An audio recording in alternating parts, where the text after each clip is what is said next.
Sometimes you want more than black and white. It's amazing to go back to the darkroom to take the plates and the old school techniques and the negatives and all that kind of stuff. And it's also amazing to use the digital, but sometimes you want to go beyond silver. You want to go beyond even negatives in the darkroom and products that we make like silver for Lightroom and for Capture One. And that's why we created Emulsion, to get us back to the inspiration of metal and glass plates and wet chemicals and tones and tints. Vintage glass. Maybe we should take this Hassie lens. That might actually be good.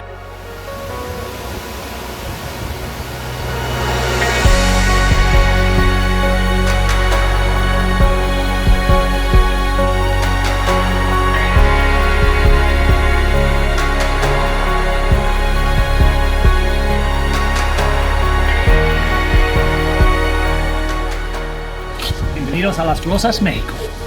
Back years ago when we started with Emulsion 1, we made a platinum effect, a platinum palladium effect that photographers said was the best digital platinum effect they'd ever seen. And then we kept carrying that further. We kept experimenting, and here we are with Emulsion 3. And we now have platinum, we have cyanotype, and we have the amazing brand new wet plate. But we've rebuilt them from the ground up. So now Emulsion 3 has three-dimensional tinting. And what that means is, whereas before the action would run and it would put tinting at different levels, much more complex than you can get in something like Lightroom. And shadows and highlights would be tinted and hued differently like we had back in the days of chemicals. Now we have three-dimensional tinting. And what that means is those tints can change in real time. So as you adjust one of the lower curve control layers, you can come in and you can make changes, and then those tints will change in real time to match the way you're controlling your tones.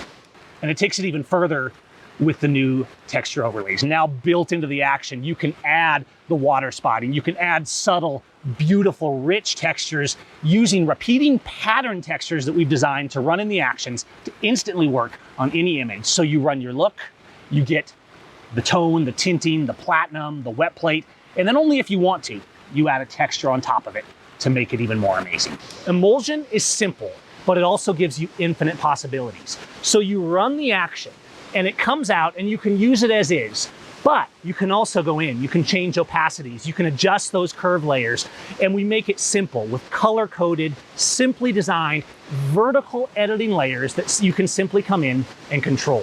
So while you can use an emulsion effect like platinum, like cyanotype, like palladium as it is, you can also tweak it to your heart's content to get the exact look, the exact influence, and the mix of chemicals that you're inspired by. The new wet plate action is amazing. What we've done with every look in Emulsion is we've studied the real thing. We've looked at wet plates, we've looked at platinum, we've taken our experience from the darkroom, we've put that all together to say, how can we be as true to form as possible? How can we get looks that really respect the look of platinum, really respect the wet plate, really respect the darkroom, and carry those through into actions that give us powerful, simple control over those tones. You can see it running this action here. It doesn't take long, but it's building a lot of layers. And here's the beauty and the control of Emulsion 3. Boom, just like that, we have this beautiful platinum look. Now you can see that you can go down here and you can have all of the layers. So the beauty of this is it's vertical editing. It's just gonna build this whole group of layers right here, because you can go through and adjust any of these layers. So for example, you can adjust the detail on platinum. And depending on the effect, each one of these actions has different nuances. You're gonna love them, guaranteed. It's the best toolkit of its kind that you can get. All right, peace. This area is amazing. We're down here in the ruins of the old park near Cascada Las Rosas in central Mexico, and it's absolutely beautiful. Rainbows and buttercups. Are we rolling right now? Are you rolling? I don't know if you guys can hear me or not. It's pretty loud here, but yeah, this is cool.